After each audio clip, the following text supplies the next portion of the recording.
Sleep importance బానే చెప్పావు గానీ ఎలా పడుకోవాలో చెప్పలేదు ఇంకా. ఏసీలను కాదు స్లీప్ మోడ్ లో పెట్టాల్సింది. మీ ఫోన్లని ల్యాప్టాప్లని ఇవన్నీ స్లీప్ మోడ్ లో పెడితే అప్పుడు వస్తది మీకు స్లీప్. కానీ నేను పొద్దునంతా పడుకున్నా అమ్మా, ఇప్పుడు నిద్ర రావాలంటే ఎడికెళ్ళి వస్తుంది? పొద్దున్న పనుకున్నా అని చెప్పి రాత్రి పనుకోవు, రాత్రి పనుకోలేదని మళ్ళీ పొద్దున్న పనుకుంటావు. ఈ సైకిల్ ఎక్కడో ఒక దగ్గర బ్రేక్ చెయ్యాలి కదరా, ఇట్లానే కంటిన్యూ అయితే అంటే ఎట్లా? యామా I'll try. Do or do not, try ఉండదు, అర్థమైందా? పోయి పనుకో తొందరగా. ఓకే.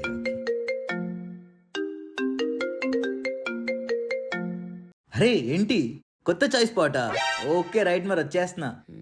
అమ్మా కొత్త చాయ్ స్పాట్ పెట్టారంట ఇంటి దగ్గరే, తందూరి చాయ్ ఇచ్చి పడేస్తున్నారంట. నేను జస్ట్ వెళ్ళి వచ్చేస్తా. ఓకే ఏం చేస్తావో ఏందో, ఏగింకా ఏగు. వెళ్ళేటప్పుడు బయట నుంచి లాక్ వేసుకొని పో, వచ్చి మధ్యరాత్రుల్లో నా నిద్ర చెడగొట్టద్దు. సరే. ఎప్పుడు సెట్ చేసుకుంటా